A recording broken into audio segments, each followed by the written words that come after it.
Hammaga salom do'stlar. Do'stlar, bugungi videorolikimizda sizlarga XM brokeridan qanday qilib ro'yxatdan o'tish va $30 bonusda qanday olishda ko'rsatib o'taman. Do'stlar, biz birinchi navbatda ro'yxatdan o'tib olishimiz kerak bo'ladi. Bu saytni silkasini video opsiyasida qoldiraman. Bemalol ro'yxatdan o'tib olsangiz bo'ladi. Qarang, biz mana shunday joyga kelamiz. Mana bu birinchi qatorga O'zbekiston turadi. Ikkinchi qatorga email pochta hamda parol kiritib olishimiz kerak bo'ladi. Hozir email pochtani kiritib olamiz. Do'stlar, mana email pochtani kiritib oldim. Qarang, kiritib olasiz bironta email pochta. Keyin mana bu joyda mana parolni uzunligi 10 ta harfdan 15 ta harfgacha bo'lishi kerak. Bu yerda mana parolda tartiblari ko'rsatilgan. Bitta katta raqam hamda raqamlar hamda mana shunday turli xil belgilardan iborat parol kiritib olamiz. Do'stlar, mana men kiritib oldim va mana bu galchkani qo'yamiz va registratsiya tugmasiga bosib hozir sizlarga qanday ro'yxatdan o'tishni ko'rsatib o'taman.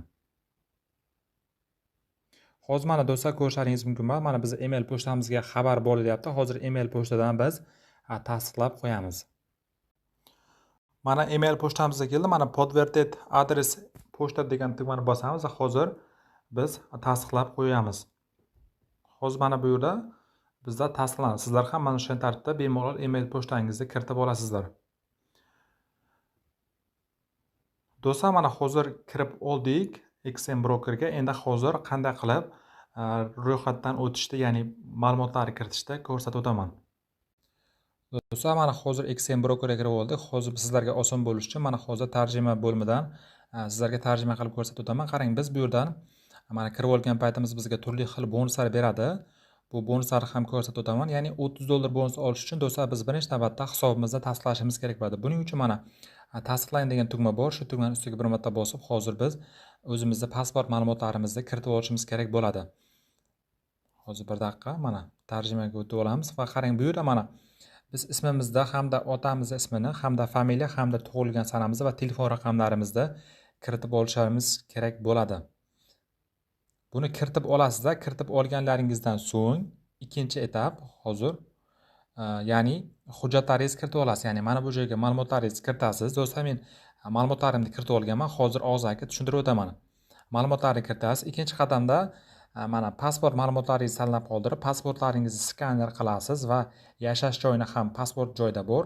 Shu rasmlarni kiritib olib, ro'yxatdan o'tib olasiz. Ya'ni ma'lumotlarni yuborasiz. Yuborgandan so'ng bu bir kun ichida sizlarga email pochtalaringizga xabar boradi, ya'ni ro'yxatdan o'tganingiz haqida. Yoki agarda bironta joyda xato bo'ladigan bo'lsa, ushbu joylarni to'g'rilab qayta kiritasizlar. Hammasi oson. Shaxsiy ma'lumotlar hamda pasportning rasmini yuborasiz, bo'ldi. Do'stlar, pasport ma'lumotlarimizni kiritib olganimizdan so'ng bizning email pochtamizga xabar boradi. Ya'ni biz ro'yxatdan o'tganimiz haqidagi ma'lumot bizning email pochtamizga boradi. Undan so'ng biz mana kirib olamiz XM brokerga. Kirib olgan paytimiz do'stlar, sizlarga hozir qanday qilib ro'yxatdan o'tayotgan paytdagi $30 bonusni olishni ko'rsatib o'taman. Do'stlar, mana bizda asosiy mana shunday bo'limida shu joyda mana birinchi joyda $30 bonusni oling degan tugma chiqadi. Buning uchun qarang, biz misol uchun mana bonusni oling degan tugmani ustiga bosamiz, lekin buni emas. Misol uchun mana shu joyda $30 bonus bo'ladi. Ustiga bosganimizdan so'ng bizning telefon raqamimiz turadi. Shu telefon raqamimizni misol uchun kodni olish degan tugmani ustiga bir marta bosadigan bo'lsak, kod boradi. Kodni biz kiritib qo'yganimizdan so'ng bizga mana shunday $30 bonus beradi. Do'stlar, bu mana bizga $30 bonus berdi. Endi buni biz MetaTrader 5 ilovasiga qanday qilib ulashsak ko'rsatib o'taman. Do'stlar, MetaTrader 5 ilovasiga ulashishimiz uchun bizga mana bu raqamimizga qarab olib, hozir MetaTrader 5 ilovasiga qanday qo'shishni ko'rsatib o'taman. Do'stlar, birinchi navbatda biz mana bu raqamni eslab qolishimiz kerak va hozir endi MetaTrader 5 ilovasiga kirib olamiz.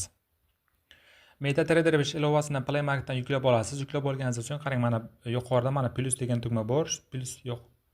Plus emas, mana bu manage accountsga bosamiz. Bosganimizdan so'ng mana bu yerda plus tugmasi bor. Shu tugmaga bosamiz va mana bu yerdan XM Global deb yozamiz.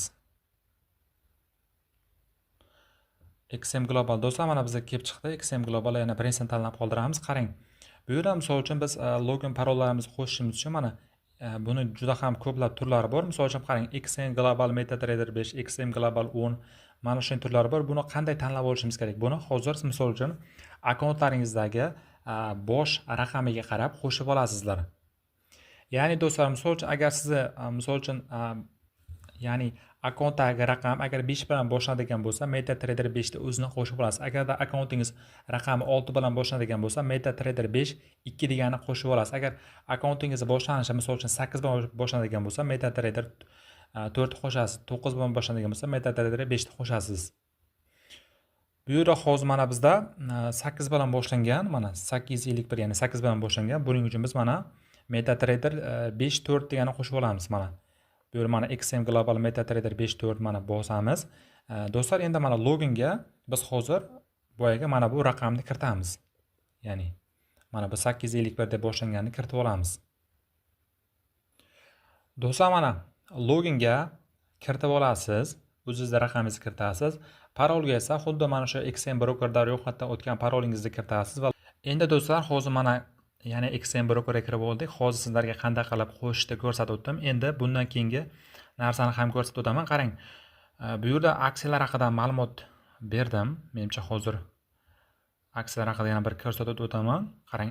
Bu yerda do'stlar, misol uchun agar siz mana shu MetaTrader ya'ni XM Brokerida misol uchun umuman savdo qilishni bilmasangiz, misol uchun sizdan bu yerda mana XM Copy Trading degan bo'lim bor, mana bosamiz va bu yerda do'stlar biz misol uchun mana professional traderlarning savdosidan nusxalab olib savdo qilsak bo'ladi. Ya'ni biz umuman bizda bilim bo'lmasa ham mana shu professional traderlarning ochgan sdelkasi bo'yicha biz bemalol savdo qilsak bo'ladi. Misol uchun bu yerda mana turli xil ya'ni professional traderlar bor. Qarang, buni ham hozir ko'rsatib o'taman. Misol uchun mana birinchisi ko'rsatilgan. Misol uchun mana bu 1 oyda 82% daromad qiladi ekan.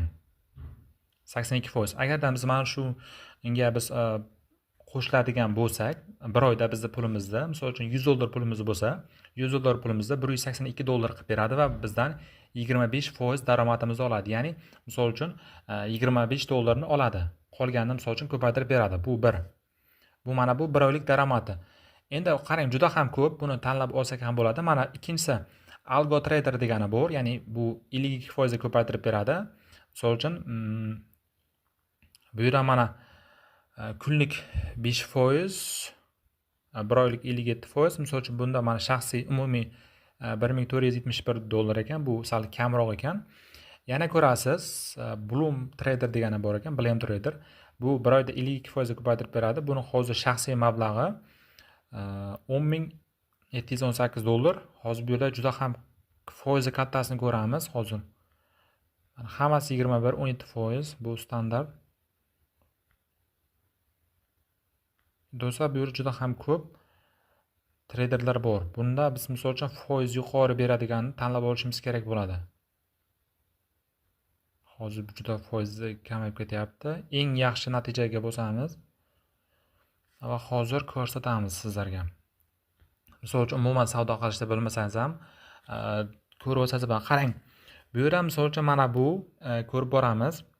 Aytib o'tyaptiki, 1 oyda 226% ko'paytirib beradi ekan pulni. 226% ga endi o'tgan oyning natijasi 226% ko'paytirib beradi. Bundan keyingi oy ham misol uchun yaxshi savdo qiladigan bo'lsa, shuncha foizga ko'paytirish ehtimoli bor. Qarang, bunga misol uchun biz $100 depozitimizda to'ldirib olib, mana shunga misol uchun mana shuning nusxadan ko'chirish degan tugmani bosib qo'shadigan bo'lsak, bu 1 oyda bizning pulimizni $226 gacha ko'paytirib berish ehtimoli bor. Ya'ni 95% ko'paytirib berish mumkin. Bundan misol uchun 24% komissiya oladi ekan mana. Yo'q, uzr adashdim, 20% ekan mana, 20% komissiya oladi ekan. Misol uchun biz $100 pulimizni $226 qilib beradigan bo'lsa, bunda 20% ya'ni $40 bo'ladi. Hisobladigan bo'lsak, bizga $100 pulimizni umumiy hisobda bizga 180 necha dollar ko'paytirib beradi. Misol uchun bu yerda mana foizlar ko'rilgan, tanlab olasiz. Foizlar ko'rsatilgan. Bizga misol uchun foizi kattaroq kerak. Ya'ni mana misol uchun mana bu birinchisi.